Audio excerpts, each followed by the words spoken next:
और कथा सुनाने वाले कौन हैं? बोले सनक सनंदन सनातन सनत कुमार। ये कौन है? बोले ये स्वयं भगवत स्वरूप है, ये भगवान के अवतार हैं,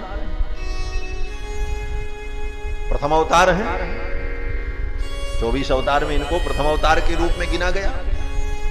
और कथा का आयोजन करने वाले देवर्षि नारद कौन है?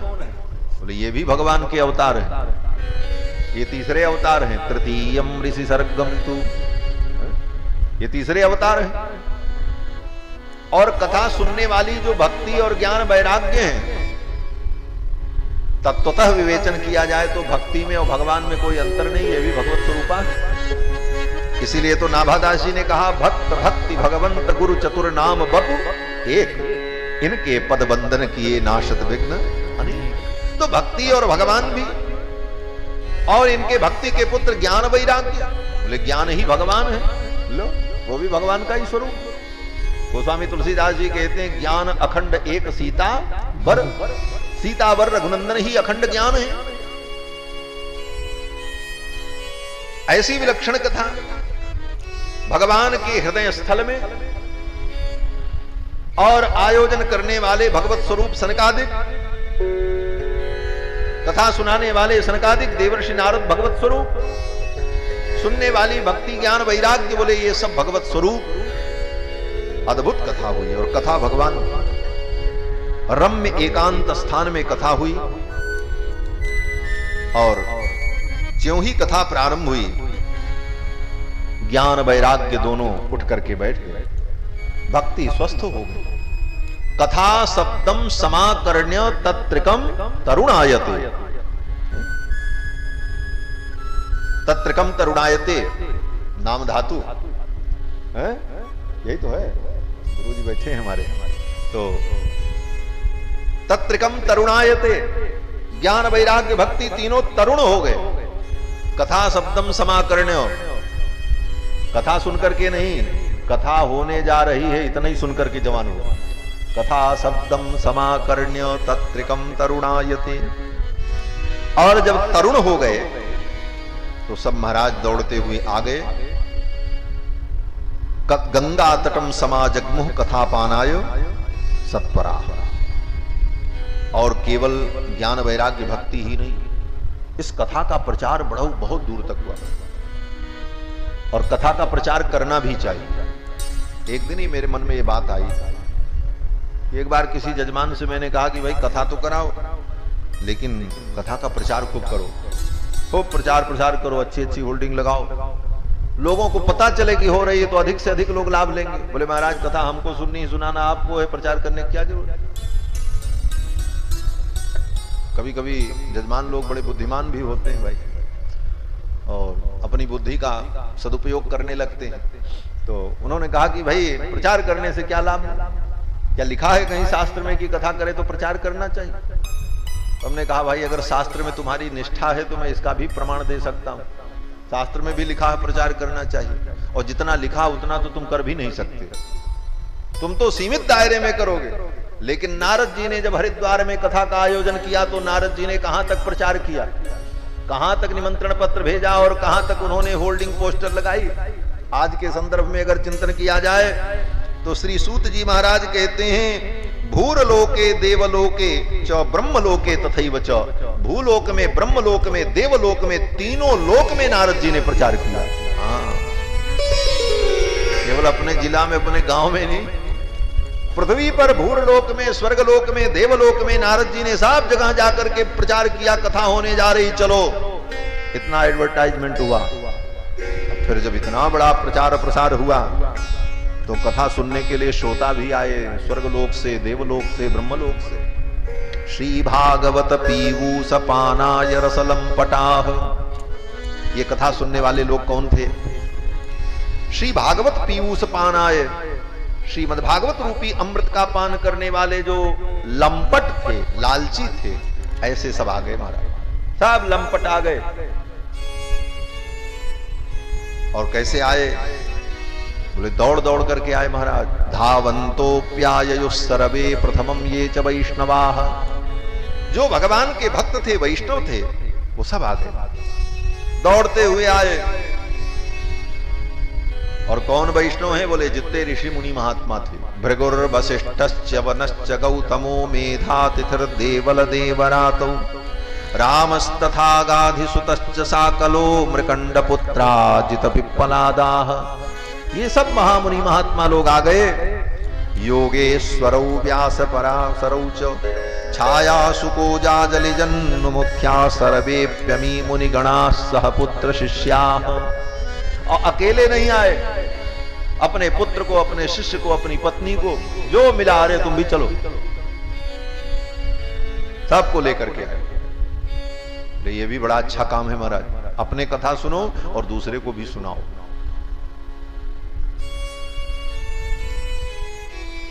सबको लेकर के आए सनकादिक, ओ ऋषि मुनि लोग। और कौन आया? बोले वेद के जितने मंत्र थे सब कथा सुनने आए। वेदांतानि च शास्त्राणि, वेदांत जितने उपनिषद हैं सब उपनिषद कथा सुनने आए। शास्त्राणि जितने शास्त्र हैं सब कथा सुनने आए। और मंत्रास्तंत्राह जितने मंत्र हैं सब कथा सुनने आए। ये जितने मंत्र हैं, जितने ग्रंथ हैं हमारे यहां, ये सब केवल लिपि, अक्षर, पोथी और कागज नहीं। इनको केवल पोथी समझो, किताब समझो, कागज समझो और ये अक्षर लिखा है इतना ही समझो, बोले गलत बात। ये सब देवता है हमारा, इनका सबका दिव्य रूप है, इसके अधिदेवता हैं। हमारे यहां 3 प्रकार के जगत की कल्पना है ना, आदि भौतिक, आदि दैविक और आध्यात्मिक। आदि भौतिक, आदि भौतिक का मतलब जैसे गंगा जी बह रही हैं, उनका आदि भौतिक रूप क्या है? बोले आदि भौतिक रूप यही है कि वो हिमालय से चली और समुद्र तक जा रही हैं, दोनों तरफ पृथ्वी है, अगल बगल जंगल है, बीच में वो पानी बह रहा है। पानी एक तत्व है, पंच तत्व में से एक तत्व, ये उनका आदि भौतिक रूप। लेकिन आदि दैविक रूप क्या है? पानी तो बह रहा है लेकिन उसकी एक अधिष्ठात्र शक्ति है। वो शक्ति क्या है? बोले वही गंगा, वो देवी भगवती। और उनका आध्यात्मिक स्वरूप क्या है? बोले वह भी भगवान की विभूति है। और सर्वांतर्यामी परमात्मा उनके भी अंतःकरण में विराजमान है। इस रूप में उनका आध्यात्मिक रूप भगवत रूप हो जाता है। तो उसी प्रकार से ये जितने मंत्र तंत्र ग्रंथ हैं, इनका जो भौतिक रूप है तो हम देखते हैं, लेकिन इसके पीछे इनका आधिदैविक रूप जो है, इनके अधिदेवता जो है, वो भी तय है। सब मंत्र के अलग अलग देवता हैं, यहां तक कि एक एक अक्षर के देवता हैं। सब हमारे यहां शास्त्रों में लिखा है। ऐसा विलक्षण ज्ञान विज्ञान दुनिया के किसी धर्म में नहीं। अरे दुनिया में कोई धर्म है ही नहीं, पहली बात तो ये समझो। धर्म तो केवल सनातन धर्म है, बाकी सब पंथ हैं। धर्म तो केवल सनातन धर्म है, उनको धर्म शब्द से नहीं कहा जा सकता। मजहब कह लो, दीन कह लो, पंथ कह लो, लेकिन धर्म शब्द किसके लिए प्रयोग होता है? धर्म का मतलब वेद प्रणहितो धर्मो, वेद प्रणहितो धर्म। धर्म क्या है? बोले वेद प्रतिपाद्य, वेदों के द्वारा जो प्रतिपाद्य कर्तव्य है वो धर्म है। कर्तव्य धर्म है और अकर्तव्य अधर्म है। वेद प्रतिपाद्य कर्तव्य वही धर्माधर्म है, वही धर्माधर्म है। तो धर्म तो केवल सनातन धर्म है बस, बाकी सब पंथ हैं, दीन है, मजहब हैं, उनके लिए वो सारे शब्द बने। धर्म तो केवल सनातन धर्म है। और सनातन धर्म में जो ज्ञान विज्ञान है ये दुनिया में कहीं नहीं। अनादिकाल से जो है सब ज्ञान विज्ञान तर्क की कसौटी पर, विज्ञान की कसौटी पर, सब पर खरा उतरने वाला। आजकल लोग धर्म की हर बातों को विज्ञान से जोड़ करके देखना चाहते हैं। कहते महाराज इसके पीछे वैज्ञानिक कारण ये है, और बड़े मजे से उसको समझते हैं। बोले तुलसी इसलिए खाई जाती है, तुलसी भगवान को इसलिए चढ़ाई जाती है कि तुलसी एंटीबायोटिक, अनेक रोगों को नाश करने की क्षमता है, इसलिए ऋषियों ने तुलसी के पूजन का, तुलसी को रखने का, तुलसी का वृक्ष लगाने का विधान किया। बोले ठीक बात है, यह भी पक्ष मान्य है। उसके वैज्ञानिक कारण तुमने ढूंढ लिए, तो वैज्ञानिक कारण ढूंढ करके ही उसको मानो। सामान्य बुद्धि के लिए तो ठीक है, लेकिन बहुत ऐसे विषय हैं हमारे सिद्धांत में जिनको आप आज के विज्ञान से प्रमाणित नहीं कर पाएंगे, क्योंकि विज्ञान अभी तक उस कोटि तक पहुंचा ही नहीं।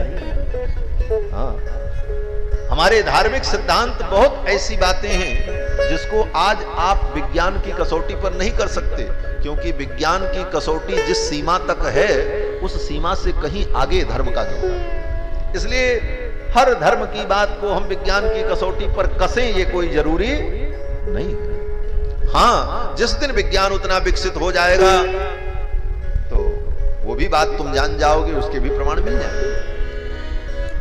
तो बंधुओं, हमारा सनातन धर्म विलक्षण ज्ञान विज्ञान संपन्न है, जो कि अकाट्य। बाकी जितने लोगों के यहां दीन में मजहब में बातें कही गई सब गलत सिद्ध हो गई। बाइबल में लिखा है कि पृथ्वी चपटी है। जो बाइबल पढ़े होंगे और न पढ़े हो तो जान ले। बाइबल में लिखा ईसाई मजहब में कि पृथ्वी चपटी है। कैसे? बोले जैसे रोटी है, कोई प्लेट हो तावा हो ऐसी चपटी है। और हमारे यहां लिखा पृथ्वी गोल है। तो जब वैज्ञानिकों ने यह सिद्ध कर दिया कि पृथ्वी तो गोल है, पिंड के आकार की है, तो बाइबल के सिद्धांत से उसका विरोध हो गया। तो पोप ने आदेश दिया इस वैज्ञानिक को फांसी पे चढ़ा दो, ये धर्म के विपरीत बोलता है। बोले तुम्हारी बात गलत हो गई तो तुम उसमें फांसी चढ़ा। हमारे यहाँ ऋषियों ने पहले ही कहा, जब न विज्ञान था न इतने संसाधन थे, अनादिकाल से यही कहा गया कि ये ब्रह्मांड ही पिंड के रूप में, इसलिए इसका नाम अंड है। अंड माने अंडे के समान, पिंड के समान। और केवल ब्रह्मांड ही नहीं, उस ब्रह्मांड में जितने जितने नक्षत्र ग्रह हैं सब पिंड रूप हैं। हम आप सब पिंडज ही हैं, इसीलिए सबको पिंड कहा जाता है। मरने के बाद भी पिंडदान किया जाता है। क्यों? बोले सब पिंड हमने माना है, और तुम तो मान रहे हो कि पृथ्वी रोटी जैसी चपटी। और जिसने बताया, वैज्ञानिक ने सिद्ध किया कि संसार गोल है, पृथ्वी गोल है, तो उसको फांसी पर चढ़ा दिया। महाराज तुम्हारी बात तो आज से 400 वर्ष पहले गलत हो गई। हमारे यहां जो कुछ है सब विलक्षण है, बुद्धि की उपज नहीं है, अपितु बुद्धि को उत्पन्न करने वाला जो बुद्धि का भी अधिष्ठाता परमात्मा है, उससे जो ज्ञान का स्रोत चलता है वह ज्ञान हमारे यहाँ है। इसलिए इसमें कहीं ननु नच नहीं है, कहीं कोई प्रश्न चिन्ह नहीं लगा सकता। लोग कहते हैं महाराज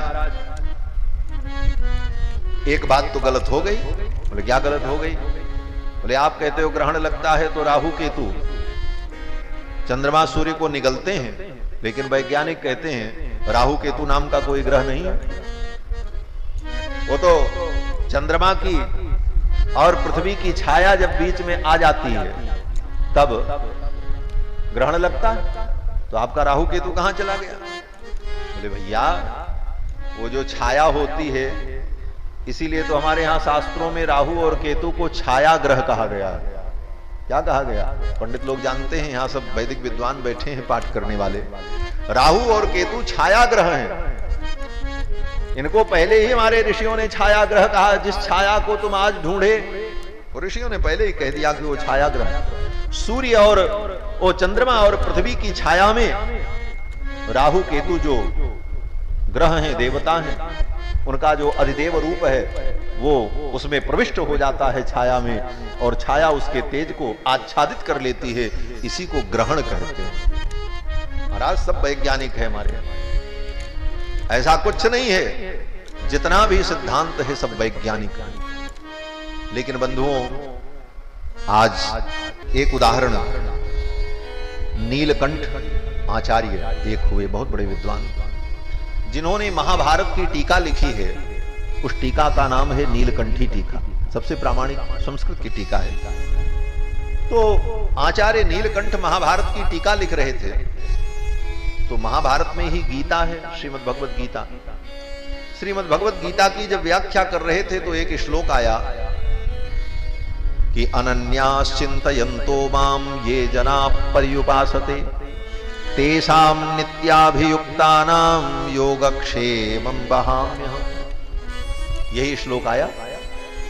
इस श्लोक के अर्थ का चिंतन किया उन्होंने, और जब व्याख्या लिखने लगे तो अर्थ तो यही है कि जो अनन्य भाव से भगवान का भजन करता है भगवान कहते हैं अनन्यास चिंतयन्तो माम ये जना पर्युपासते, अनन्य होकर के जो मेरी उपासना करता है उसके योगक्षेम का मैं वहन करता हूं। योगक्षेम क्या है?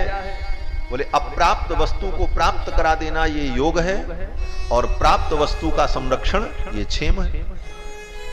ये भगवान करते हैं। लेकिन इस श्लोक के अर्थ को सोचते सोचते नीलकंठ जी ने सोचा कि नहीं नहीं, ये बात ऐसी नहीं। कारण बोले नीलकंठ आचार्य जो व्याख्या लिख रहे थे बड़े गरीब थे, घर में खाने तक को नहीं था। आज शाम को रसोई क्या बनेगी, कुछ नहीं, लेकिन चिंता नहीं, भरोसा भगवान का था कि ठाकुर देंगे। कई दिन बीत गए, पेट में अन्न नहीं, भोजन का कोई उपाय नहीं, लेकिन ग्रंथ लेखन और चिंतन में लगे रहे। तब ये सारे ग्रंथ ऐसे दिव्य आज भी विद्यमान है। ये महर्षियों का तप है, ऋषियों की साधना है, ब्राह्मणों की साधना और तपस्या का ये फल है कि सारे विश्व के कल्याण के लिए ऐसे विलक्षण ग्रंथों को अपनी साधना से समुद्भूत किया, प्रकट किया। महाराज भूखों रहकर खाने के लिए घर में रोटी नहीं और अपना कर्तव्य कर रहे हैं। ऐसे ऐसे आचार्य हुए महाराज। बात कहूं तो बहुत बात बढ़ जाएगी। व्याकरण शास्त्र के बहुत बड़े विद्वान श्री नागेश भट्ट हुए। कहते महाराज कि वो व्याख्या लिखते थे, पढ़ते थे, जीवन भर पत्नी के साथ रहे लेकिन उनके कोई संतान ही नहीं। क्यों? बोले कभी पत्नी को पत्नी भाव से देखा ही नहीं, जीवन भर शास्त्र चिंतन ही करते थे। तो बोले आपके और महाराज खाने के लिए कुछ नहीं। पत्नी ने आकर के कहा आज क्या बनावे, कुछ है ही नहीं। तो सामने एक इमली का पेड़ था घर के सामने। बोले देवी ऐसा करो, इमली का पत्ता खट्टा होता है, इसके थोड़े पत्ते नोच लो और उसी पत्ते को पीस करके और पानी में घोल दो, थोड़ा नमक डालो, मिठा हो जाएगा, यही पी के काम चला जाएगा। और जब तक इस पेड़ में पत्ते हैं तब तक कहीं जाने की क्या जरूरत, जब इसमें भी खत्म हो जाएगा तब सोचा जाए। और महाराज इमली के पत्ते को पीसकर उसी में नमक डालकर उसी पानी को पी करके रह लेते और शास्त्र का चिंतन। ये सहन शक्ति ब्राह्मणों में थी, ऐसी तपस्या। तो नीलकंठ शास्त्री जी भी महाराज भूखों रहते, लिखते पढ़ते। इस श्लोक की व्याख्या करते समय उनके मन में भाव आया कि भाई यहां पर एक अक्षर बदल देना चाहिए। बोले क्या? बोले जो लिखा गीता में भगवान ने कहा योगक्षेमम बहाम में हम, तो बहाम में हम मतलब वह प्रापणे धातु है, प्राप्त कराना, बहन करना, ढो करके ले जाना। भगवान कहते अपने भक्तों के योग और क्षेम को मैं बहन करता हूं, ले जाकर के देता हूं, पहुंचाता हूं। तो नीलकंठ शास्त्री जी ने सोचा कि इसमें बहाम में हम नहीं होना चाहिए। बोले तब? बोले ददाम में हम होना चाहिए। भगवान दे देते हैं, किसी से दिला देते हैं, स्वयं थोड़ी भगवान करने आते हैं। लेकिन भगवान कहते हैं बहाम में हम, तो बहाम में हम हटा करके ददाम में हम कर दिया और लिख करके चले गए। और फिर गए समुद्र स्नान करने के लिए, जगन्नाथपुरी में थे। समुद्र स्नान करने जब गए, भगवान ने क्या किया? भगवान ने अद्भुत लीला की।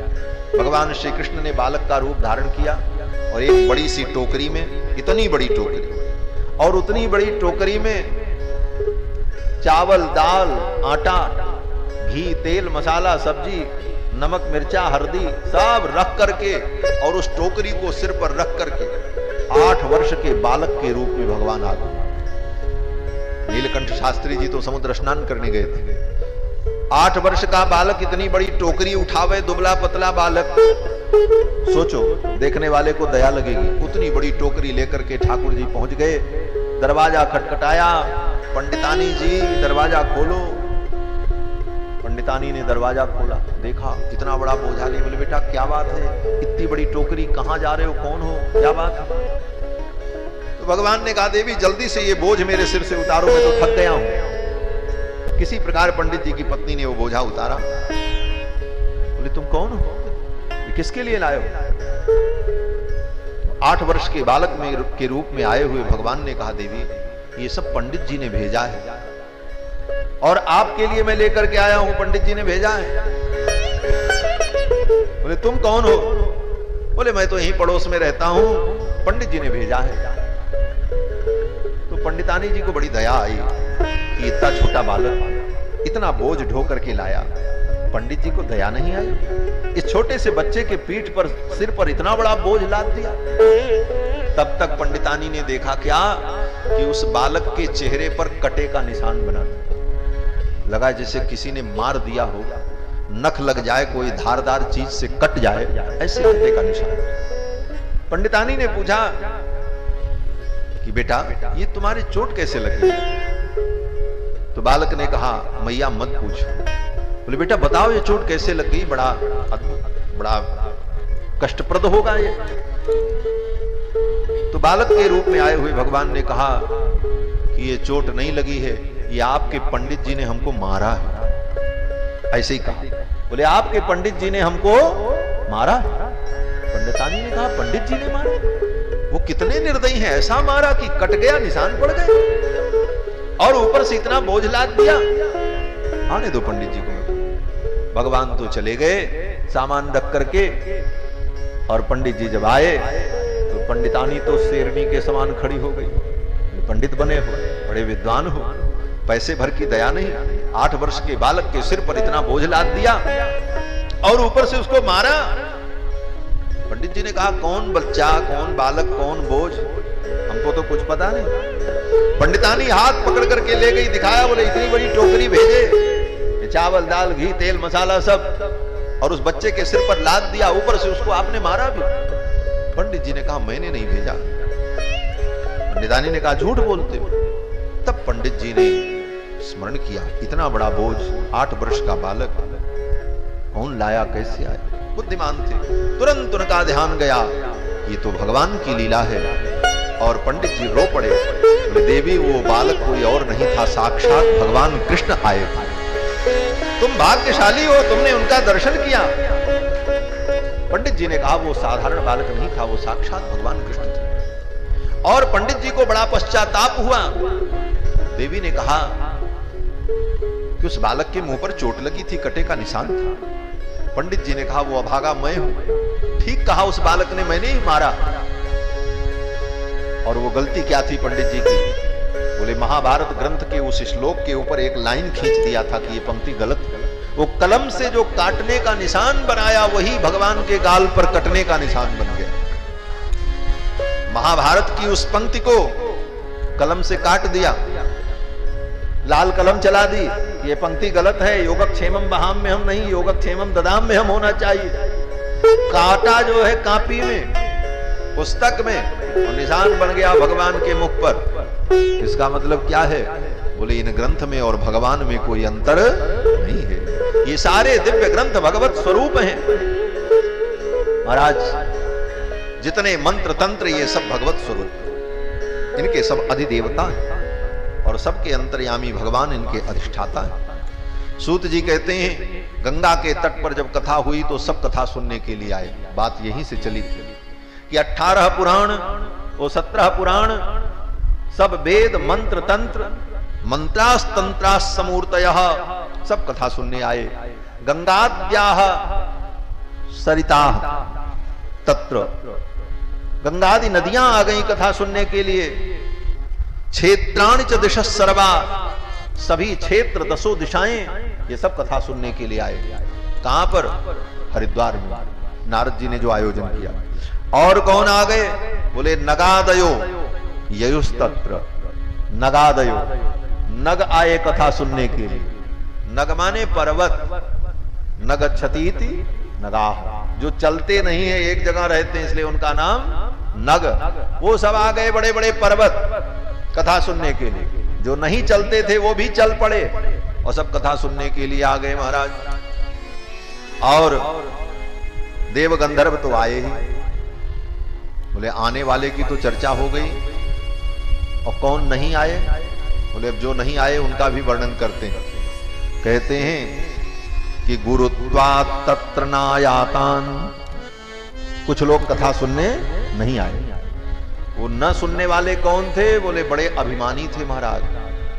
सूत जी कहते हैं गुरुत्वात् तत्र नायातान, वो अपनी गुरुता में, अपनी गंभीरता में, अपने अहंकार में पड़े रहे। हम कथा सुनने जाएं, क्या सुनाएंगे?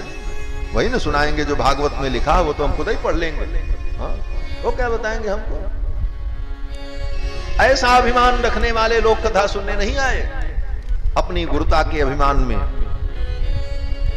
लेकिन धन्य है भृगु जी महाराज, ये महात्मा कितने विलक्षण होते हैं, सबके कल्याण की कामना करते हैं। भृगु जी महाराज गए और भृगु जी ने कहा चलो कथा सुनने।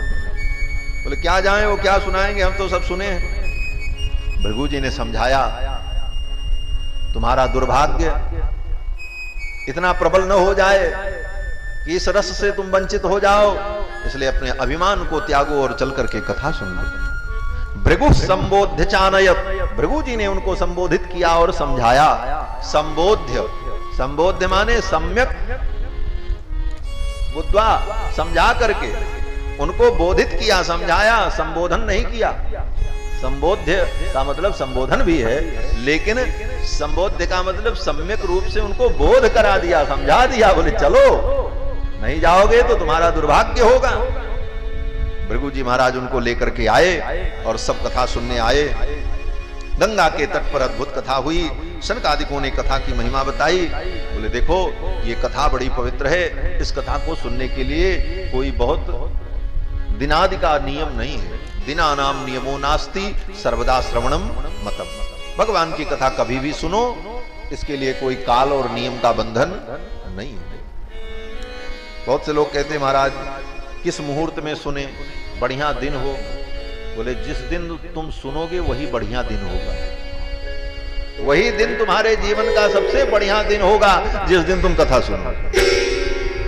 और नहीं सुने तो जितना बढ़िया दिन है सब तुम्हारे लिए बेकार ही था। भगवान की कथा में कोई मुहूर्त नहीं, और ये कथा तो जितना जल्दी हो उतने जल्दी सुन लेना चाहिए। अच्छे काम में विलंब नहीं करना। काशी में एक बड़े अच्छे विद्वान थे, उनके पास कुछ लोग गए, बोले महाराज कल भी एकादशी है और आज भी एकादशी है, तो आज वाली करें कि कल वाली करें? तो महात्मा ने कहा कि आज वाली कर लो। बोले तो कल वाली कर लेंगे, जब करना है एक ही दिन तो आज क्यों कल कर लेंगे? तो महात्मा ने हंसते हुए कहा आज वाली तो कर लो, अगर कल रहना तो कल वाली भी कर लेना। बोले कल का कौन ठिकाना, हो सकता है मर जाओ, तो इससे अच्छा कम से कम आज तो एकादशी हो जाएगी। अगर 2 एकादशी पड़ी तो आज भी कर लो, और कल है तो कल भी कर लो। यह भी एक पक्ष है। बहुत से लोग पूछते हैं बोले महाराज आज भी एकादशी कल भी एकादशी, कौन करें कौन ना करें? बोले उत्तम उत्तर तो यही है कि दोनों दिन कर लेना चाहिए। उत्तम उत्तर यही है महाराज, आज भी कर लो कल भी कर लो।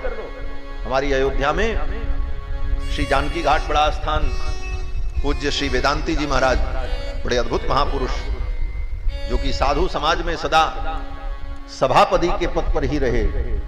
साधु समाज में नित्य सभापति को पद पायो, आज भी उनके यहाँ गाया जाता है। बड़े अद्भुत विद्वान थे। उन महाराज श्री के पास सब लोग गए। अस्मार्थ लोगों ने कहा महाराज 10वीं से युक्त एकादशी, ये पहली एकादशी जो पड़े यही कर्तव्य लिखा है पुराणों में। वैष्णवों ने कहा कि द्वादशी से युक्त एकादशी, 10वीं विद्या नहीं होनी चाहिए, इसलिए ये पक्ष है और दोनों शास्त्र का पक्ष है, क्या करना चाहिए? तो महाराज जी ने कहा भाई ये भी पक्ष है ये भी पक्ष है, दोनों पक्ष मान्य है, दोनों करना चाहिए। तो लोगों ने कहा आप क्या करते हो? तो उन्होंने कहा कि भाई जब से एकादशी शुरू होती हो जब तक खत्म न हो जाए, चाहे 2 दिन रहे चाहे 3 दिन मानी जाए, हम सब रहते। इसलिए इस विवाद में पड़ना ही नहीं। महाराज अगर 2 दिन एकादशी पड़ जाए तो 2 दिन व्रत कर लो महाराज, क्या दिक्कत है? तो महात्मा ने कहा कि कल भी एकादशी आज भी, तो आज वाली तो कर लो, और रहना तो कल वाली भी कर लेना। इसका मतलब बोले कल का कोई ठिकाना नहीं, इसलिए अच्छे काम में विलंब नहीं करना। और भगवान की भक्ति में तो मुहूर्त देखने की जरूरत नहीं। इसीलिए भगवान का नाम लेने में कोई मुहूर्त नहीं, कोई नियम नहीं। चाहे जब लो, चाहे दिन में लो चाहे रात में लो, भाव से लो कुभाव से लो, सब कोई नियम नहीं। भगवान की कथा सुनने के लिए बोले इसमें भी कोई नियम नहीं। दिनानाम नियमो नास्ति सर्वदा श्रवणम मतम। हम भगवान की शरण में जाएं, दीक्षा ले लें, बोले दीक्षा के लिए भी हमारे यहाँ कोई मुहूर्त नियम नहीं होता। काल नियमो नास्ति, हमारे आचार्यों ने कहा। लोग कहते हैं महाराज हमको मंत्र लेना है, हम गुरुमुख होंगे, हमको कान फुकवाना है। बहुत लोग कान ही फुकवाते हैं। अब कान में कोई कीड़ा पड़ा है कि फुकवाना है? कान फुकवाना विधि मात्र नहीं।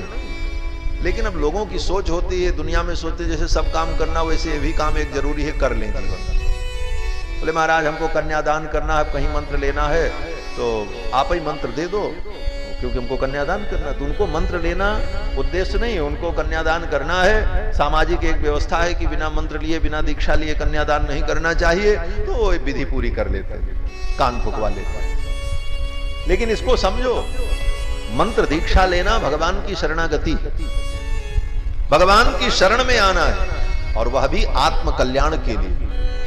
शरणागति मंत्र दीक्षा केवल लौकिक प्रयोजन की सिद्धि के लिए नहीं है कि दुनिया का ये व्यवहार है, दुनिया के इस व्यवहार में यह भी एक काम जरूरी है, इस दृष्टि से इसको नहीं करना। ये तो आत्म कल्याण के लिए।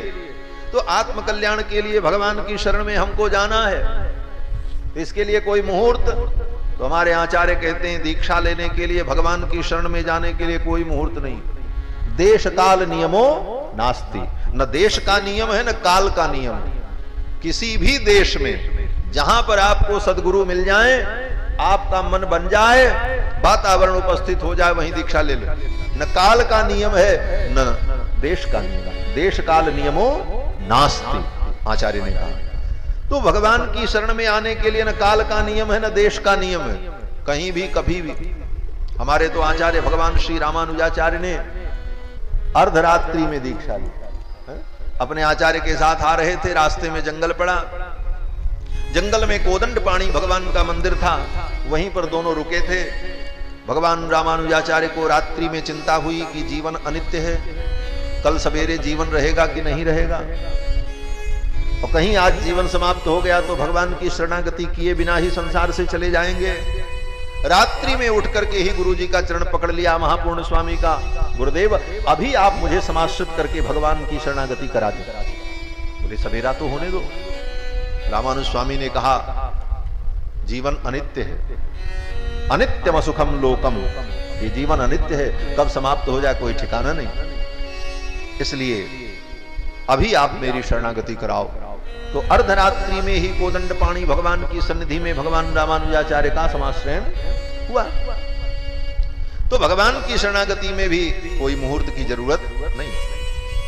और गोस्वामी तुलसीदास जी तो कहते हैं कि राम की शरण जाय सायित सुदिन न हेरिए। विनय पत्रिका में श्री गोस्वामी जी महाराज कहते हैं कि राम की शरण जाए सायित सुदिन न हेरिए। भगवान की शरण में जाने के लिए न सायित देखने की जरूरत है न सुदिन देखने की जरूरत है। बोले महाराज भद्रा हो, व्यतिपात हो, राहु काल हो, बोले सब हो, कोई चिंता नहीं। अगर भगवान की शरण में जा रहे हो, भगवान की कथा सुन रहे हो, भगवान का नाम ले रहे हो, भगवान का पूजन कर रहे हो, तो भयानक से भयानक काल भी मंगलमय हो जाएगा। क्यों? बोले तदेव लग्नम सुदिनम तदेव तारा बलम चंद्र बलम तदेव विद्या बलम दैव बलम तदेव लक्ष्मी पते तेंघ्र युगम स्मरा। भगवान के चरणारविंद का जब स्मरण हो, उनकी आराधना हो, वही मंगल काल है, वही सुदिन है, वही सुंदर मुहूर्त है। महाराज भगवान की कथा में कोई मुहूर्त नहीं, जब अनुकूल वातावरण हो जाए भगवान की कथा श्रवण करनी चाहिए। ऐसे तो सर्वदा श्रवणम मतम। कथा होने लगी हरिद्वार में, सनकादिक कथा का वर्णन कर रहे थे, भक्ति ज्ञान वैराग्य तीनों आ गए। आए भक्ति महारानी अपने दोनों पुत्र ज्ञान वैराग्य को लेकर के आ गई। भक्ति सुतौ तौ तरुणौ गृहीत्वा, अपने पुत्र ज्ञान वैराग्य को लेकर के भक्ति आई। प्रेमैक रूपा सहसा विरासीत, वो ऋषि मुनि महात्मा जो बैठे थे उन्हीं के बीचों बीच में आ गए। कैसे? जैसे इधर से लोग बैठे, इधर बैठे हैं, इधर बैठे हैं, और कोई व्यक्ति आ जाए यहां बीच में खड़ा हो जाए अचानक, और ऐसी परिस्थिति में आ जाए कि इधर के वाले भी न जान पावे, इधर वाले भी न जान पावे, इधर वाले भी न जान पावे, तब क्या होगा? बोले सब यही कहेंगे भाई किधर से आई, हमने नहीं देखा, हमने नहीं देखा, और यहां आ गई। वही स्थिति हो गई। हजारों लाखों मुनि महात्मा बैठे कथा सुन रहे थे, तब तक भक्ति महारानी अपने पुत्र ज्ञान वैराग्य को लेकर के बीचों बीच में आ गई और खड़ी हो गई। प्रेमैक रूपा सहसा विरासीत, और वो भक्ति महारानी अपने पुत्र ज्ञान वैराग्य के साथ कुछ गुनगुना रही थी। क्या गुनगुना रही थी? सूत जी कहते हैं, श्री कृष्ण गोविंद हरे मुरारे नाथेति नामानि मुहुर्वदन्ति। श्री कृष्ण गोविंद हरे मुरारी, हे नाथ नारायण वासुदेव, यही कीर्तन वो भक्ति महारानी कर रही थी। भक्ति महारानी अपने पुत्र ज्ञान वैराग्य को लेकर के आ गई। श्री कृष्ण गोविंद हरे मुरारी नाथेति नामानि मुहुर्वदन्ति, बार बार इसी नाम को ले रही थी। एक ही नाम को, दो नाम को बार बार अलग अलग स्वर में उच्चारित किया जाए, यही संकीर्तन बन जाता है। भाई श्री राम जय जय राम, श्री राम जय जय राम, बार बार मुहुर मुहुर एक ही नाम का उच्चारण करे, वही नाम संकीर्तन होता है। नाम संकीर्तन की यही परिभाषा है। तो नाथेति नामानि मुहुर्वदन्ति, बार बार इसी नाम का संकीर्तन भक्ति महारानी कर रही थी।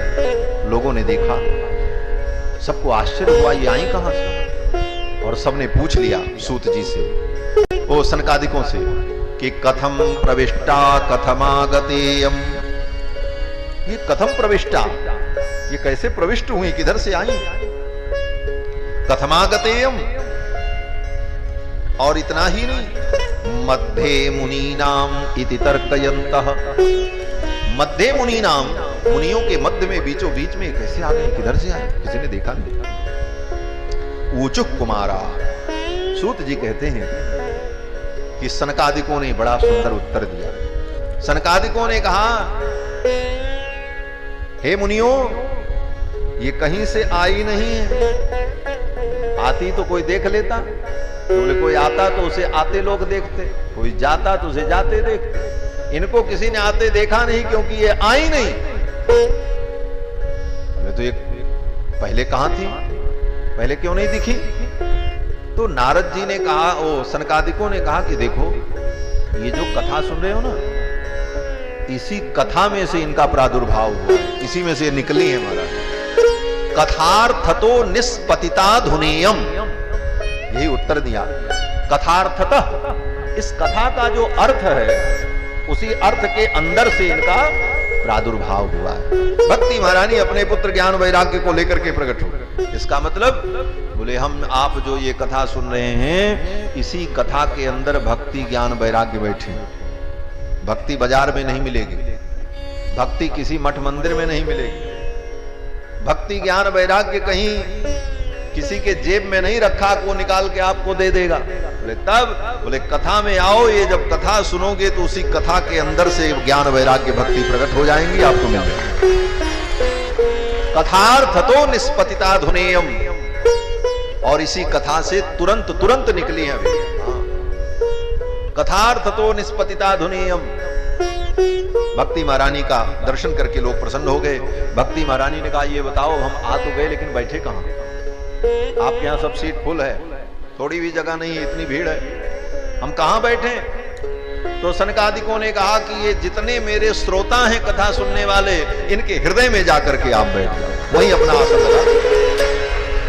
महाराज, निरंतरम वैष्णव मानसानी, ये जितने वैष्णव हैं, भगवत भक्त हैं, इनके मन में जाकर के आप बैठ जाओ। भक्ति महारानी मन में आकर के, इसीलिए भक्ति को मन में रखना चाहिए। सनकादिकों ने भी यही कहा कि इनके मन में बैठ जाओ।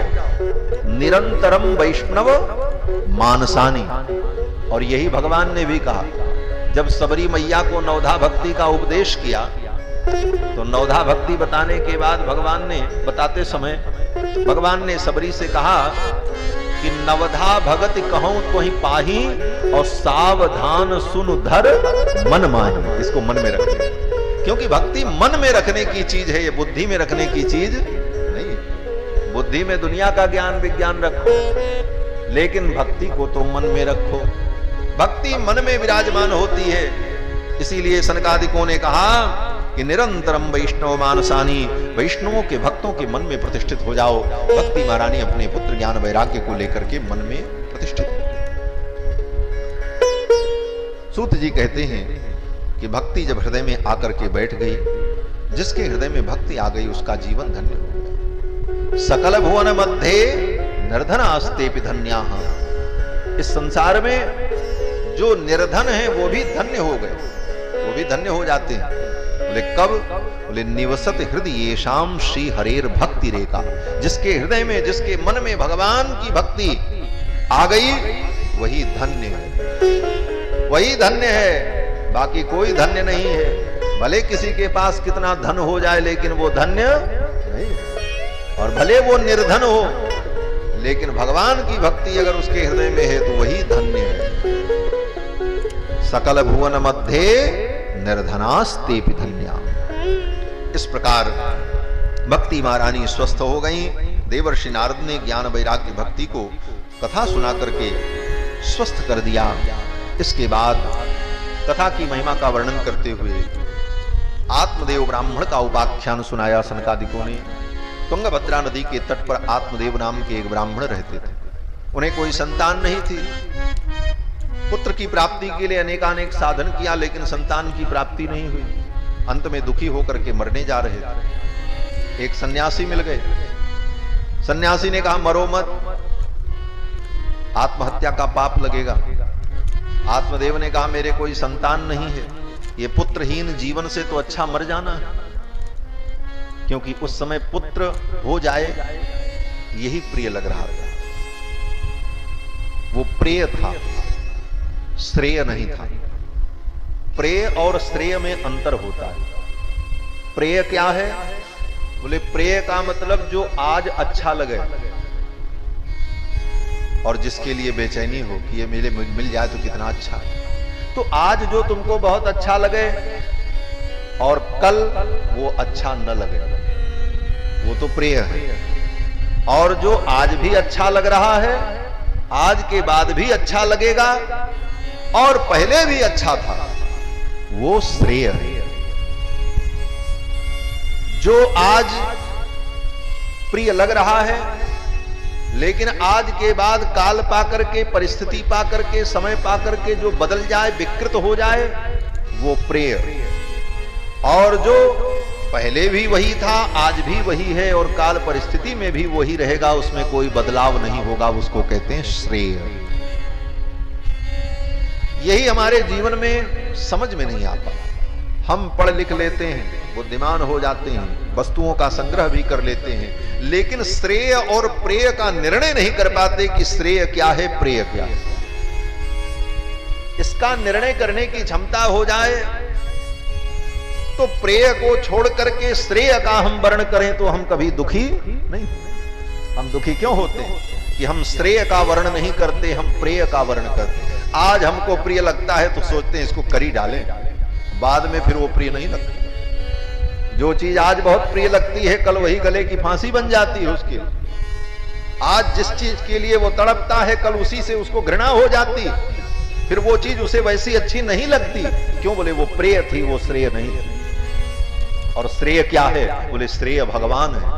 भगवान की भक्ति श्रेय है, ज्ञान श्रेय है, भक्ति का मार्ग श्रेय है, धर्म का आचरण श्रेय है। जो पहले भी अच्छा था आज भी अच्छा है और वो सदा अच्छा रहेगा, उसमें कभी विकार नहीं होगा।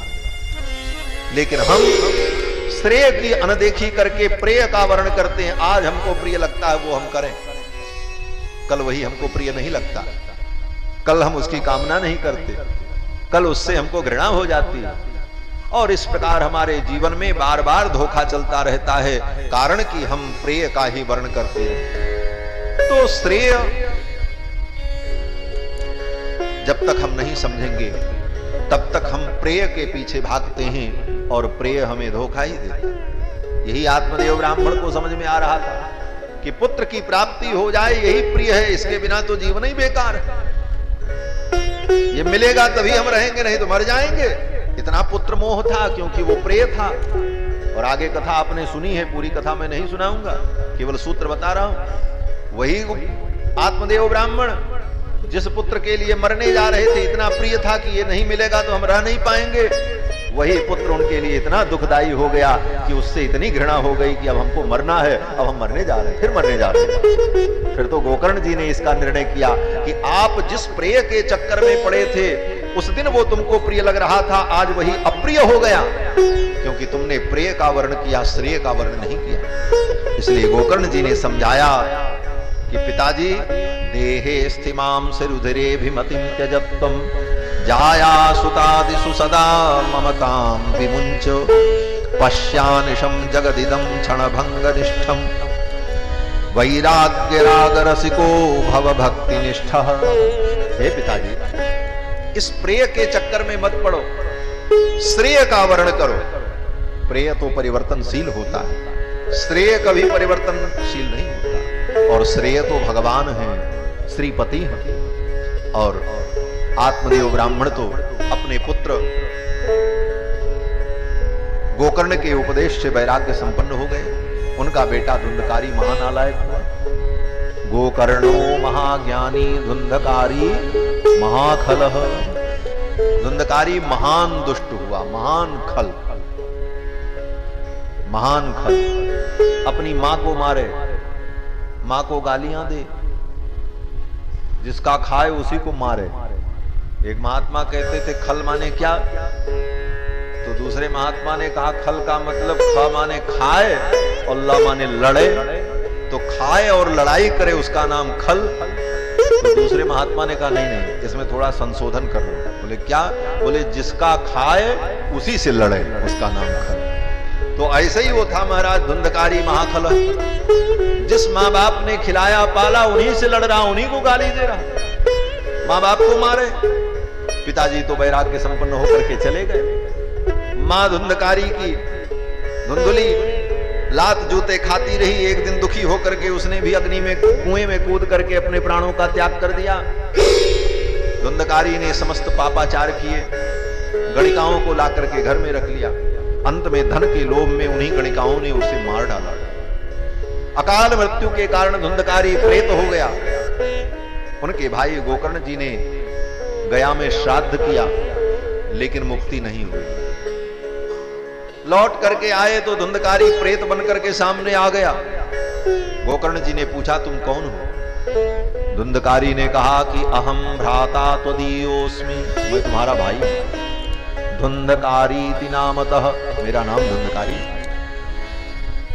बोले तुम प्रेत हो गए, तुम्हारे लिए तो मैंने गया में श्राद्ध किया था। तो धुंधकारी ने कहा कि गया श्राद्ध सतेनापि मुक्तिर्मे न भविष्यति। 100 बार गया में मेरा श्राद्ध करो फिर भी मुझे मुक्ति नहीं मिलेगी। मैं इतना बड़ा पापी हूं, मेरी मुक्ति का कोई उपाय करो, मेरा उद्धार करो। महाराज वो प्रेत गोकर्ण जी के पास उद्धार करने के लिए आया और किसी के पास नहीं गया। आजकल लोग कहते महाराज ये प्रेत हो तो काल्पनिक है, भूत प्रेत नहीं होते, विज्ञान इनको नहीं मानता। हमने आज तक कोई भूत नहीं देखा, इतनी भूत प्रेत की कहानी होती। और लोग कहते महाराज उनको प्रेत मिला, उनको प्रेत मिला, हमको तो आज तक कोई प्रेत नहीं मिला। हमारे गुरुजी इसका उत्तर देते। गुरुजी कहते हैं कि आजकल लोगों को प्रेत भी नहीं मिलते। क्यों नहीं मिलते? बोले प्रेत स्वयं दुखी हैं, वो प्रेत योनि में दुख भोग रहे हैं। तो वो मनुष्यों के पास इसलिए आते हैं कि मनुष्य मुझसे श्रेष्ठ है, इसके कर्म अच्छे हैं, इसके पास मैं जाऊंगा तो ये मेरे उद्धार का कोई उपाय करेगा। इसलिए प्रेत भूत मनुष्यों से मिलते थे, आते थे। लेकिन आज के प्रेतों ने देखा कि ये मनुष्य सो तो मुझसे भी बड़े प्रेत हो चुके हैं, ये अपना उद्धार नहीं कर सकते, हमारा क्या उद्धार करेंगे। इसलिए प्रेत भी मनुष्य के सामने आने को तैयार नहीं। पहले ये भूत प्रेत भी मनुष्यों को क्यों मिलते थे? इसलिए कि मेरा कल्याण करना। विराट भगवान को मिला क्यों? बोले जानता था इन्हीं से मेरा कल्याण होगा। कबंध का भगवान ने कल्याण किया। सब वाल्मीकि रामायण में जो प्रसंग है कि दाशरथी राम आएंगे तो ये हमारा उद्धार करेंगे, तो उसी प्रकार जिसके अंदर ऐसी योग्यता होगी वही ना उद्धार करेंगे। तो प्रेत तो जानते हैं कि ये तो हमसे भी बड़े प्रेत हो चुके हैं, ये अपना उद्धार नहीं कर सकते, हमारा कल्याण क्या करेंगे। इसलिए भूत प्रेत भी किसी को नहीं मिलते महाराज। कारण यही सही बात है। धुंधकारी गोकर्ण जी के सामने आ गया क्योंकि गोकर्ण जी ज्ञानी है, ये उद्धार कर सकते हैं, इसीलिए उनके सामने आया, सबके सामने नहीं गया। तो गोकर्ण जी ने कहा अच्छा गया श्राद्ध से तुम्हारी मुक्ति नहीं हुई तो मैं कोई उपाय करता हूं। गोकर्ण जी महाराज ने संध्या वंदन किया और सूर्य भगवान से पूछा, हे भुवन भास्कर, हे मरीचमाली,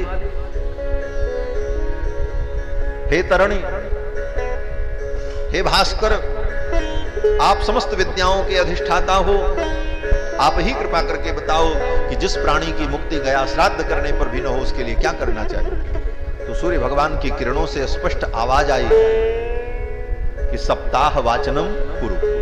श्रीमद् भागवत महापुराण की साप्ताहिक कथा का अनुष्ठान करो। विधि पूर्वक साप्ताहिक कथा के अनुष्ठान से, भागवत की कथा के श्रवण से बड़े से बड़े पापी का भी उद्धार हो। गया श्राद्ध करने पर भी जिसकी मुक्ति न हो उसकी मुक्ति भागवत की कथा सुनने से हो। फिर तो गोकर्ण जी महाराज ने भागवत की कथा का आयोजन किया। 7 दिन की सप्ताह हुई और जब 7 दिन कथा हो गई तो 7वें दिन धुंधकारी प्रेत योनि से मुक्त हो गया।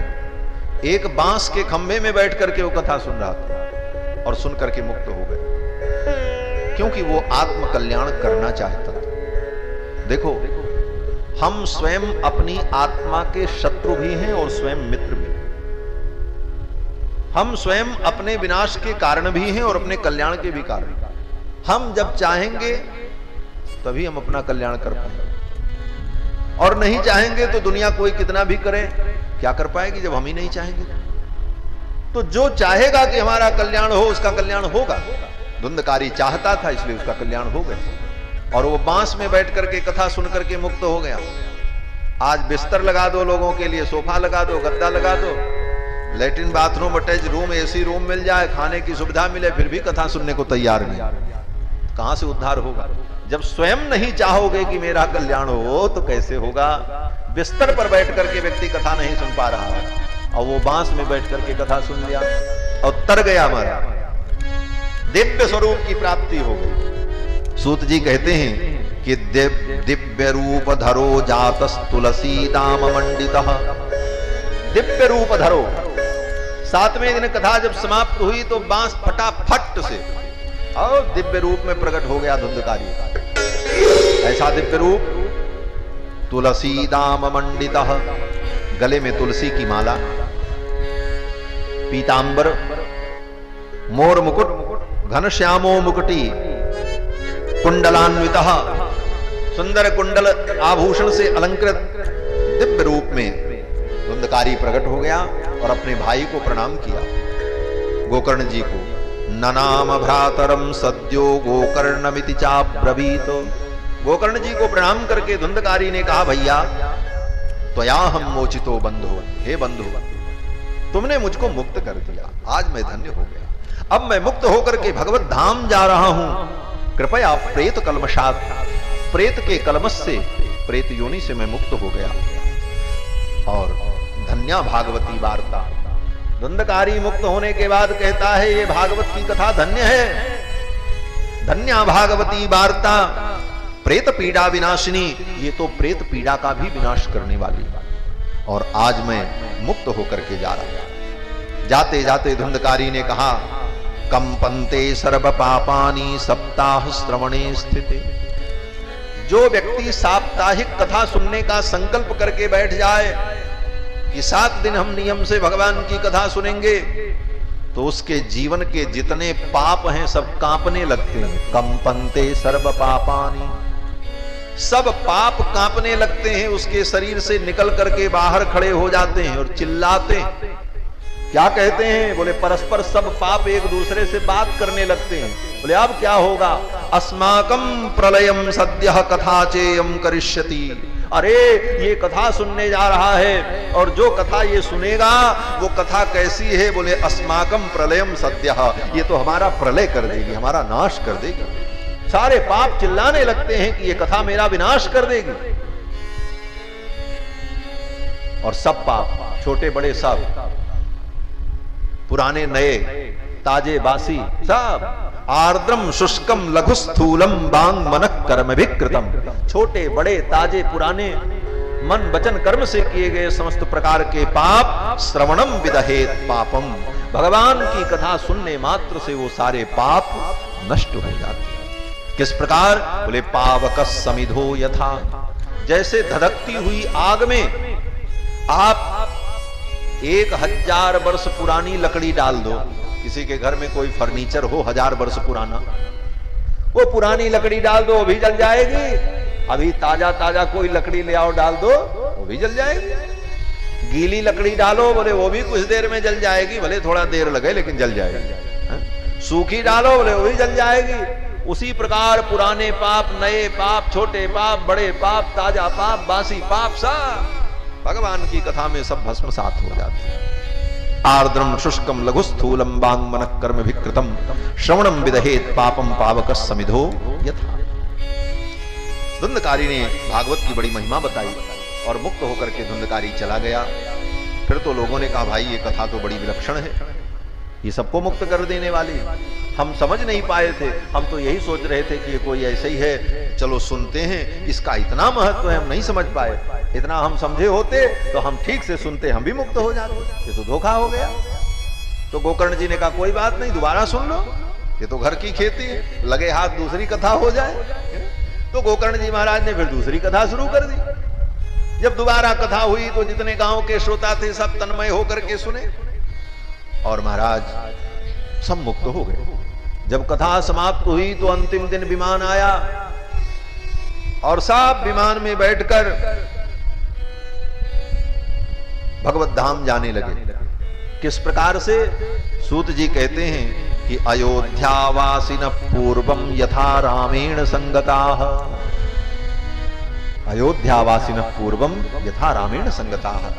त्रेता युग में भगवान श्री राम जब अपने धाम जाने लगे तो जिस प्रकार सब अयोध्यावासी उनके साथ चले गए, एक भी नहीं बचे, घास नहीं बची अयोध्या में महाराज, सब चले गए। ज्ञान क्रिया भजन लभ्यम लभ्यम अन्यैः एतेन केन वरदोत्तर कोसलस्थाः पूर्वम सदूर्वम अभजन्त हि जन्तवस्त्वाम्। हमारे आचार्यों ने भगवान से प्रश्न किया। आचार्य प्रश्न करते हैं कि ज्ञान, कर्म, भक्ति, ये 3 मुक्ति का साधन शास्त्रों में बताया गया। ज्ञान क्रिया भजन लभ्य, ज्ञान क्रिया माने कर्म, भजन माने भक्ति, ज्ञान कर्म भक्ति।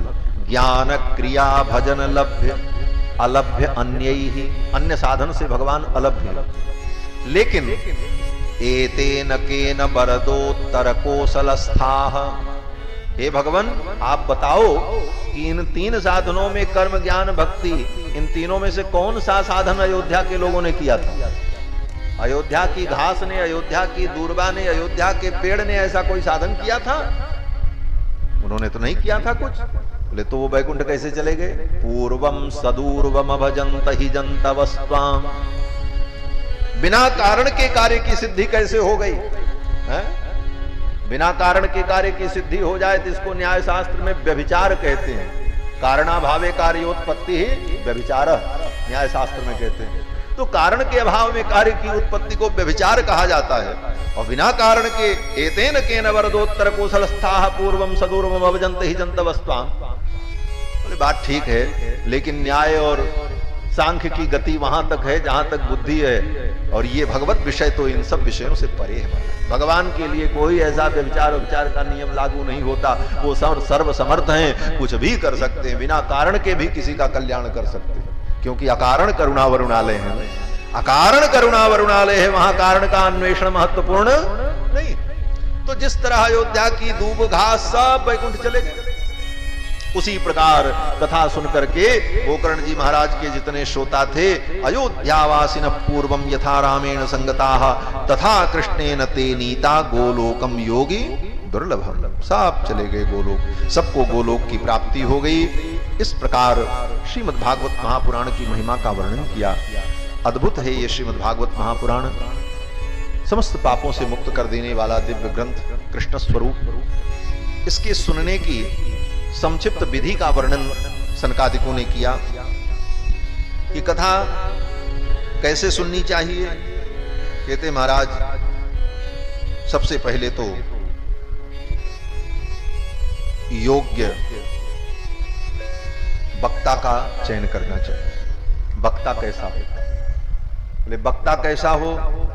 बोले विरक्तो वैष्णवो विप्रो, वो विरक्त हो, वैष्णव हो। और ब्राह्मण हो।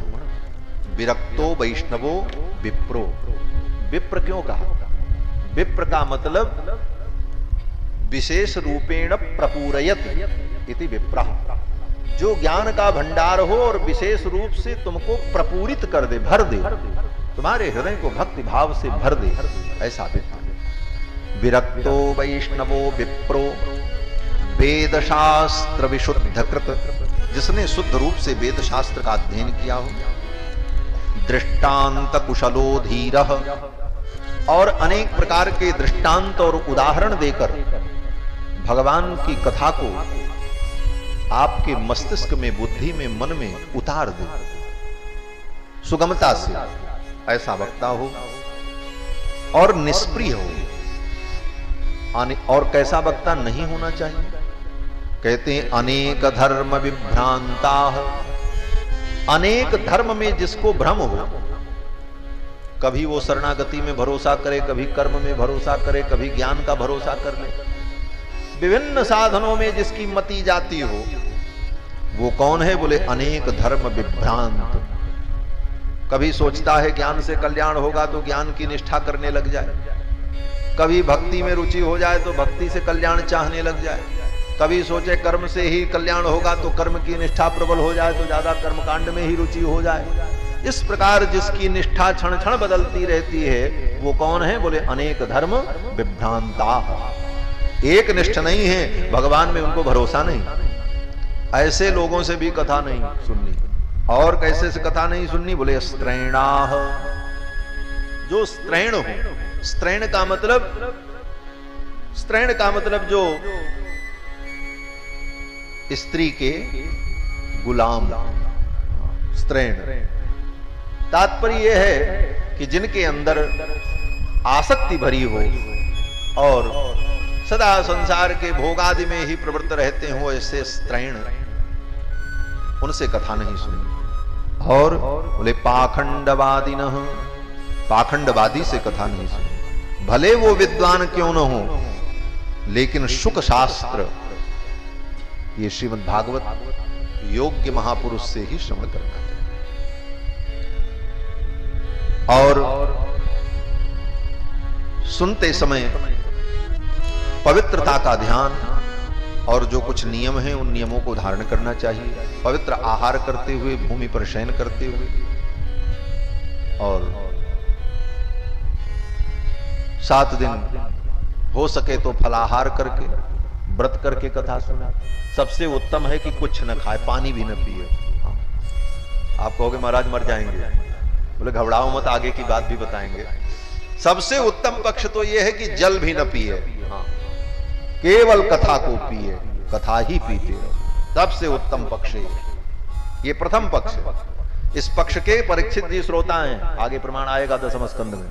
परीक्षित ने यही कहा, त्यक्तोदमपि बाधते, हे गुरुदेव, आपके मुख से निकलने वाली कथा को सुनकर के न हमको भूख लग रही है न प्यास लग रही है। आज 3 दिन बीत गए, चौथा दिन है। चौथे दिन तो कहा था 10वें स्कंद की कथा जब आई तो, कि 3 दिन बीत गए, न प्यास लग रही है न भूख लग रही है। जिस प्यास से व्याकुल होकर के पानी के लिए मैं महर्षि की कुटिया में गया और मैं अपना आपा खो बैठा और एक मरे हुए सांप को महात्मा के गले में डाल दिया क्रोध में आकर, आज वही प्यास, वही भूख कहां चली गई मुझे पता नहीं। क्यों? बोले आपके मुख से निर्गलित होने वाली इस कृष्ण कथामृत को पी करके मैं तृप्त हो रहा हूं, न मुझे भूख लग रही है न प्यास लग रही है। ये उत्तम पक्ष है। लेकिन अब ये बहुत ऊंची स्थिति है। राजा परीक्षित जैसा महापुरुष हो और सुखदेव जैसा सुनाने वाला हो, तो न परीक्षित जैसा जीवात्मा मिलेगा न सुखदेव जैसा सुनाने वाला मिलेगा। बात दोनों ठीक है, लेकिन फिर भी तो उसके आगे का पक्ष क्या है? बोले पानी पी करके नहीं, पानी अन्न कुछ नहीं लेना। और दूसरा पक्ष है, बोले केवल पानी पी करके 7 दिन कथा सुनना है? और केवल पानी पी करके बस। बोले महाराज इसमें भी नहीं चलेगा। तो बोले एक चीज और बढ़ा लो, पानी भी पी लो, दूध भी ले लो। दूध केवल पी करके 7 दिन कथा सुनो। बोले महाराज इतने में नहीं चलेगा।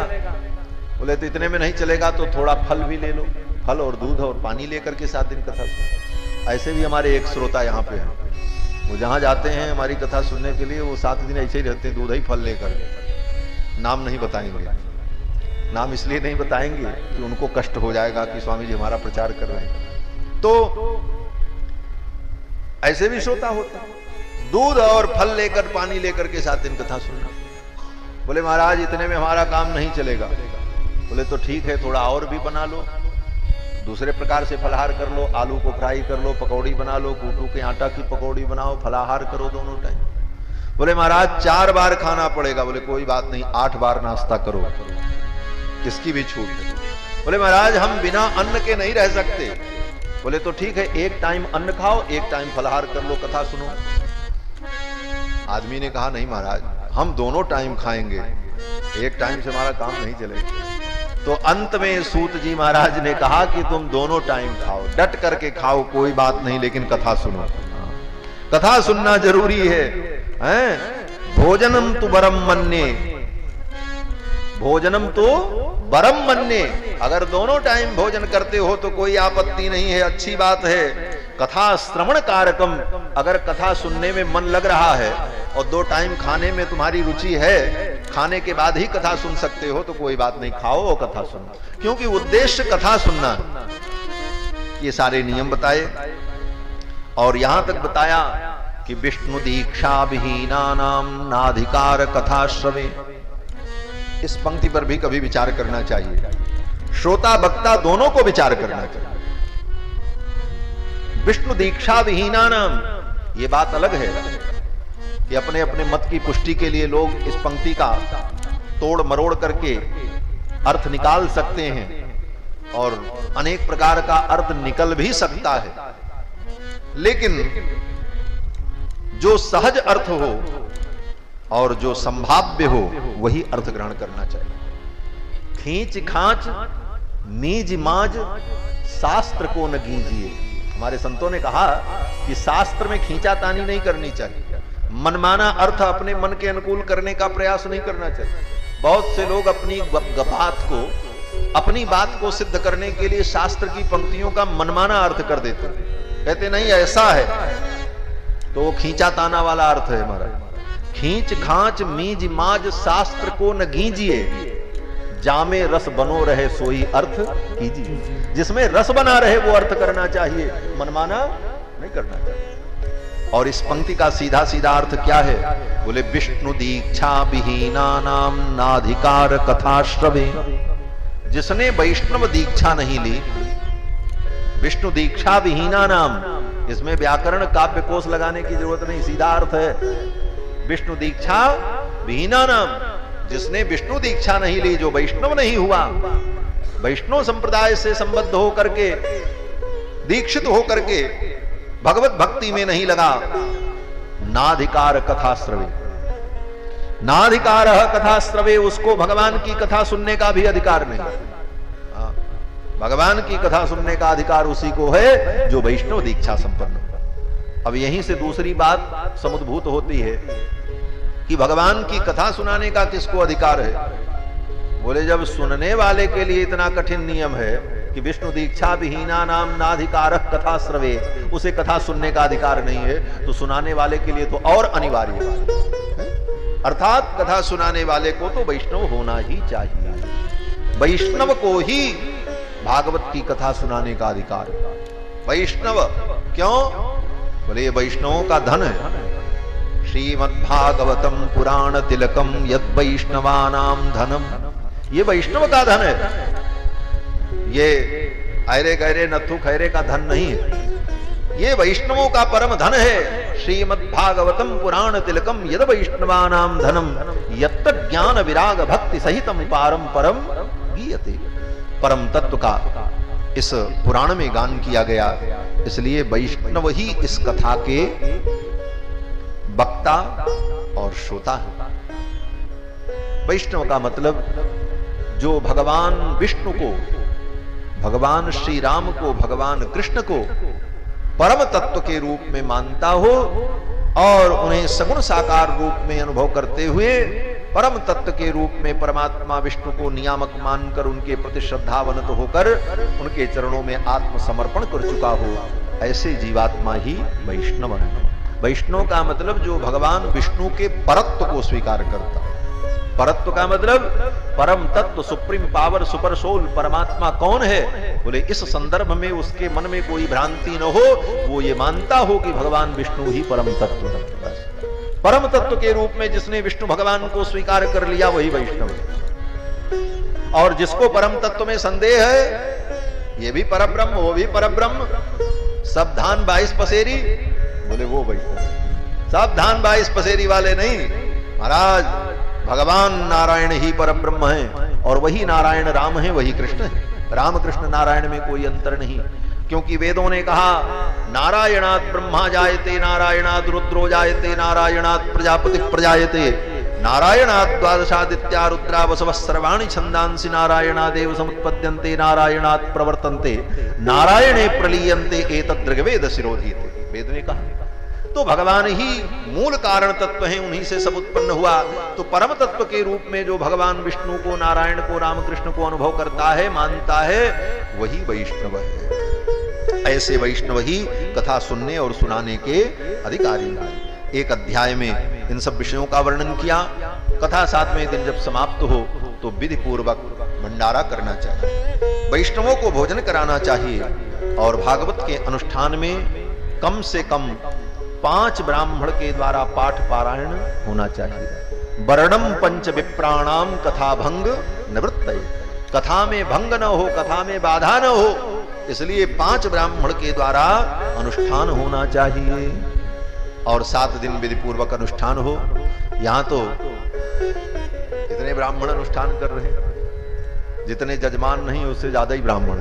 जी आज तो लिस्ट बन रही थी तो लोगों ने कहा महाराज जजमान नहीं है, ब्राह्मण ज्यादा है।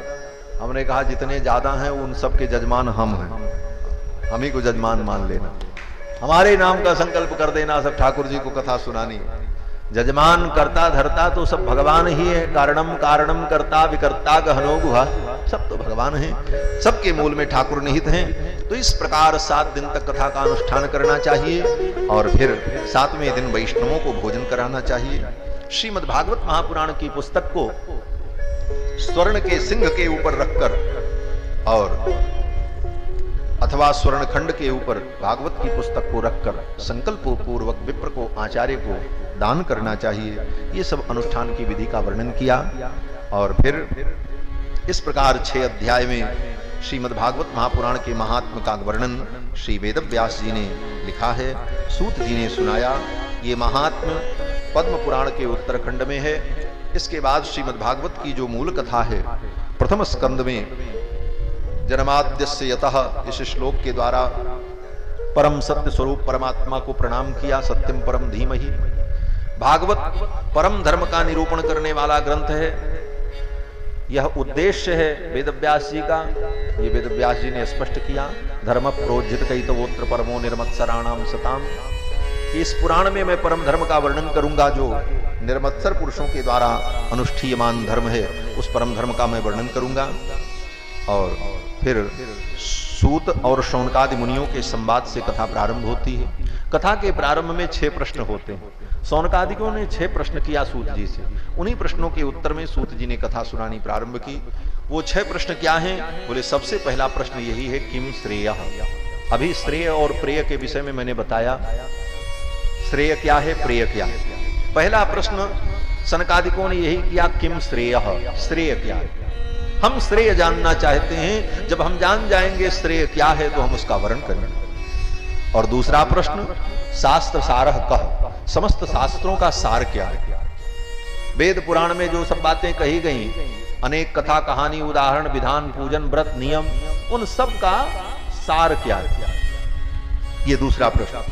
तीसरा प्रश्न, स्वावतार प्रयोजनम, भगवान के अवतार का प्रयोजन क्या है, भगवान अवतार क्यों लेते हैं। और चौथा प्रश्न, किम कर्म, अवतार लेकर के भगवान कौन कौन से कर्म करते हैं, क्या करते हैं, क्या क्या किया भगवान। और पांचवा प्रश्न, केवताराश्च, भगवान के कितने अवतार हुए। और छठवां प्रश्न, धर्म कम शरणम गतः, जब भगवान अपनी लीला का संवरण करके चले जाते हैं तो ये धर्म किसकी शरण में जाता है। ये 6 प्रश्न शौनक जी ने सूत जी से किया और इन्हीं 6 प्रश्नों के उत्तर में सूत जी महाराज ने शौनकादि मुनियों को कथा सुनाई। श्रीमद् भागवत महापुराण की कथा में इन्हीं 6 प्रश्नों का उत्तर प्राप्त होता है और भी बहुत सारी शंकाओं का समाधान होता है, लेकिन मूलतः ये 6 प्रश्न ही इस कथा के प्रारंभ के हेतु बनते हैं। और फिर सूत जी महाराज ने भगवान को प्रणाम किया, कथा का वर्णन करने लगे। सूत जी महाराज ने भगवान को प्रणाम करके अपने गुरुदेव को प्रणाम किया, सुखदेव जी को। यम प्रव्रजंतम अनुपेतम अपेत कृत्यम द्वैपायनो विरह कातर आजुहाव। प्रथम श्लोक में उनको मुनि के रूप में अनुभव किया। मुनि मानतोष्म, मुनि मतलब मंतारो वेद शास्त्रार्थ तत्वावगंतारो मुनय, जो वेद शास्त्र को मानते हैं, उसका मनन करते हैं और फिर उसका अपने जीवन में आचरण करते हैं, वो मुनि। ऐसे मुनि कौन है? बोले सुखदेव जी, उनको हम प्रणाम करते हैं। बोले तुम्हारे गुरु हैं इसलिए प्रणाम कर रहे हो? बोले वो सबका कल्याण करने वाले। बोले किसका कल्याण किया? बोले केवल राजा परीक्षित को कथा सुनाई और तुमको सुनाया? कहते हैं नहीं नहीं, संसारिणाम, समस्त संसार के प्राणियों के कल्याण के लिए करुणयाह पुराण गुह्यम, समस्त संसार के प्राणियों के प्रति करुणा से भावित होकर जिन्होंने ये कथा सुनाई, उन महामुनि को तम व्यास सून, व्यास जी के पुत्र को मैं प्रणाम कर रहा हूं। ये व्यास पुत्र कहने का भाव क्या है? व्यास जी ने बड़ी तपस्या से इनको पाया, सुखदेव जी। हाँ, व्यास जी महाराज ने भागवत की रचना जब कर ली, भागवत तैयार हो गई, तो व्यास जी सोचने लगे मैं किसको पढ़ाऊं, ऐसा योग्य पुत्र कोई हो। तो व्यास जी महाराज गए, तप किए, हजारों वर्ष तप किया और तप करने पर कहते हैं तपस्या करने पर भगवान शंकर प्रसन्न हुए। भगवान शंकर ने कहा वरम ब्रूहि, वर मांगो। तो वेद व्यास जी ने कहा मैं चाहता हूं कि आप मेरे बेटा बन जाओ, आप मेरे पुत्र बन जाओ और मैंने जो ज्ञान सजो करके रखा है वो मैं तुम्हें पढ़ा दूं, मेरा जीवन धन्य हो जाए। भगवान शंकर ने कहा अब तुम्हारी तपस्या से मैं प्रसन्न हूं, मैं पुत्र बन करके आऊं। तो तपस्या करके वेद व्यास जी ने भगवान शंकर को संतुष्ट करके पुत्र रूप में प्राप्त किया, वही सुखदेव जी। ऐसी भी कथा। तो महाराज इसीलिए कहते हैं तम व्यास सूनु, ये व्यास जी की तपस्या के मूर्तिमान फल है सुखदेव जी महाराज। तम व्यास सूनु मुपयामि गुरु मुनि नाम, और ये मुनियों के भी मुनि हैं, महान गुरु हैं। ऐसे सुखदेव जी के चरणों में सूत जी ने प्रणाम किया। नारायणम नमस्कृत्य नरं चैव नरोत्तमम, नर नारायण देवी सरस्वती सबको प्रणाम करके, व्यास जी को प्रणाम करके कथा प्रारंभ की। ततो जय मुदीर, जय माने श्रीमद् भागवत महापुराण, इसी का नाम जय है। और महाभारत का नाम जय, 18 पुराण का नाम जय। जय इसका नाम क्यों है? बोले जय माने जयति, जो विजय को प्राप्त कर ले। जिस ग्रंथ को सुन करके माया पर विजय प्राप्त हो जाए, अविद्या पर विजय की प्राप्ति हो जाए, उसी का नाम जय। इसीलिए इसका नाम जय है। भागवत का एक नाम जय है, महाभारत का नाम जय है। ततो जय मुदीरये। अब इसके बाद सूत जी महाराज कथा का वर्णन करते हुए कहते हैं, देखो हे ऋषियों, तुम्हारे जीवन में जो भगवान की भक्ति है, इस भक्ति को, भक्ति माने प्रेम, लेकिन ये जब भगवान से जुड़ जाती है तब ये भगवत भक्ति होती है। जब तक भगवान से नहीं जुड़ी है, प्रेम तो सबके हृदय में, हमारा स्वरूप ही प्रेम का है, प्रेम करना हमारा स्वभाव है। लेकिन यही है, कभी हम जड़ वस्तु से प्रेम करते हैं, कभी संसार की वस्तु से प्रेम करते हैं, अन्य से प्रेम करते हैं। लेकिन वही जब भगवान से हो तब वो भक्ति बन जाती है। इसलिए सूत जी कहते हैं अपने प्रेम को, उस प्रेम की धारा को भगवान से जोड़ो, प्रेम ही भक्ति है। और जब भक्ति भगवान से जुड़ेगी, भगवान से जोड़ना क्या है? बोले अपनी भक्ति का भगवान से विवाह कर दो। हाँ, भगवान से विवाह कर दो इसका। वासुदेवे भगवती भक्ति योव प्रयोजिता, इनको जोड़ दो। जोड़ना माने विवाह करना, जोड़ दो भक्ति को भगवान से। भक्ति मानो कन्या है, भगवान पति हैं। तो अपनी भक्ति को तुम भगवान से जोड़ दिए, ब्याह कर दिए, भक्ति का भगवान से विवाह हो गया। बोले अब विवाह हो गया तब क्या होगा? बोले विवाह के बाद क्या होता है? बोले बेटा बेटी पैदा होते हैं। क्या होते हैं? बेटा और बेटी पैदा होते हैं। तो भक्ति का जब भगवान से विवाह कर दिया तो भक्ति महारानी ने तुरंत पुत्र को जन्म दिया। महाराज सूत जी कहते हैं कि जनयत्यासु वैराग्यम जनयति, तुरंत आसु, 9 महीने गर्भ नहीं धारण करना पड़ा। भक्ति का भगवान से विवाह किया, तुरंत भक्ति ने 2 बच्चे पैदा किए। कौन बच्चे पैदा हुए? बोले जनयत्यासु वैराग्यम ज्ञानम च यदुहैतुकम, ज्ञान वैराग्य 2 पुत्र पैदा हो गए। अपने भक्ति का भगवान से विवाह कर दो, फिर वो भक्ति 2 बेटों को जन्म दे देगी। एक का नाम ज्ञान होगा, एक का नाम वैराग्य होगा। देखो बेटे पैदा होते हैं तो मां पर जाते हैं चाहे बाप पे जाते हैं। बोले 2 बेटा पैदा हुए, एक मां पे गया एक बाप पे गया। मां पे कौन गया? बोले वैराग्य तो मां पर गया, क्योंकि भक्ति वैराग्य मूला है, बिना वैराग्य के भक्ति नहीं होती। इसलिए वैराग्य जो बेटा है वो मां के ऊपर गया। और ज्ञान बोले बाप पर गया, क्यों? भगवान ज्ञान स्वरूप है, ज्ञान अखंड एक सीतावर। तो भक्ति का भगवान से संयोजन कर देना, भक्ति भगवान से जुड़ गई, 2 पुत्र पैदा हो गए, ज्ञान वैराग्य, और जीवन धन्य हो गया। और अगर ये नहीं हुआ तो जीवन भर तुमने जितना धर्म कर्म किया सब बेकार। धर्मस्वनिष्ठित पुंसाम विश्वक्सेन कथासु यह नोत्पादयेद यदि रतिम शमेव हि केवलम। इस प्रकार सूत जी महाराज ने भगवत भक्ति की महिमा बताई और इसके बाद भगवान के अनेक अवतार का संक्षिप्त वर्णन किया। अवतार का वर्णन करने के बाद श्रीमद् भागवत की रचना वेद व्यास जी ने कब की?